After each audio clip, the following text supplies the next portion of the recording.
ဝေကျွေးဟောင်းနေကြည်အောင်ဆက်ပြီးရင်ဝေကျွေးအစ်စ်တွေထပ်မယုံမိစေမယ်ဝေကျွေးဟောင်းတောင်မှတေလူမတ်တက်ဆက်လို့မပြီးသေးတာဝေကျွေးအစ်စ်တွေကိုများသွားယူမိမယ်ဆိုရင်တော့မိမိရဲ့တဘဝလုံးဆက်လို့ပြီးမှာမဟုတ်တော့ဘူးဝေကျွေးအစ်စ်တွေဟာဘာကြောင့်ဖြစ်လဲဆိုရင်မိမိဟာယခုလက်ရှိပြစ္ဆုတ်ပံဘဝမှာသူတစ်ပါးရဲ့အပေါ်မှာတရားလက်လွတ်စွာနဲ့တတိလက်လွတ်စွာနဲ့ကိုထိလက်ရောက်ပြုမိလိုက်တဲ့ကာယကံလေးတွေမိမိကသူတစ်ပါးရဲ့အပေါ်မှာ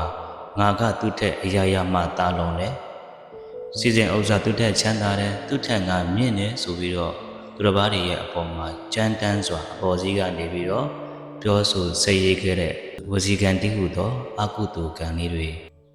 သူတစ်ပါးရဲ့စီးပွားရေးပြည့်ရပြည့်စည်ကြောင်းအကျိုးမဲ့ကိုဖြစ်စေတတ်တဲ့ကိုယ့်ရဲ့အတွေးအကြံတွေကိုကြံစီတွေးတောနေတဲ့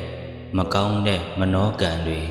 ဒီလိုသူတစ်ပါးတွေပေါ်မှာမကောင်းစွာပြုခဲ့တဲ့ကိုယ့်ရဲ့ကာယကံဝစီကံမနောကံအကုသိုလ်ကံတရားတွေကိုပြုမိခဲ့လိုက်လို့ဘဝမှာဘယ်အရာမှအလကားမရဘူးကောင်းသည်ဖြစ်စေဆိုးသည်ဖြစ်စေမိမိရဲ့အလှည့်ဆိုတာကတနေ့ကျရင်တော့ရောက်လာအောင်ပါပဲစနေတိတတိတံပါကံတဲ့တူသောအကျိုးကိုပေးတတ်တဲ့မိမိရဲ့စိတ်နဲ့တန်တဲ့အရာမိမိရဲ့စိတ်နဲ့တူသောအရာတွေကိုပြန်ခံစားရတာပါပဲဒါကြောင့်ဝေကျွေးအစ်တွေမဖြစ်ချင်တော့ဘူးဆိုရင်ကိုဟာတရားလက်လွတ်မနေသင့်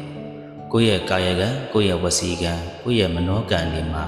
တတိလေးကပ်ပြီးတော့ဘဝမှာသူတစ်ပါးရဲ့အပေါ်ကိုပြောဆိုနေထိုင်ဆက်ဆံတဲ့ဘာပဲဖြစ်ဖြစ်အရင်ဘဝကဝေကျွေးဟောင်းတွေကိုတော့ခြေအောင်ဆက်လိုက်ပေါ့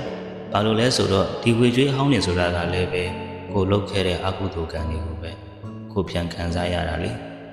ကိုလှုပ်ခဲ့တဲ့အကုသိုလ်ကံတွေကိုကိုယ့်ဘက်ကပြန်ပြီးတော့ပေးဆက်ရရမှာပေါ့ဝေကျွေးအစ်စ်တွေကိုပြန်မယူမိအောင်ဒီနေ့ကစပြီး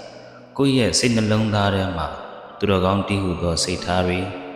တရားလက်လွတ်မနေဘဲနဲ့တတိတရားတွေနဲ့အမြဲတမ်းနေထိုင်ကျင့်သုံးပြီးတော့ဘဝမှာနေထိုင်မယ်ဆိုရင်တော့ဝေကျွေးအစ်စ်တွေထပ်ဖြစ်တော့မှာမဟုတ်ပါဘူး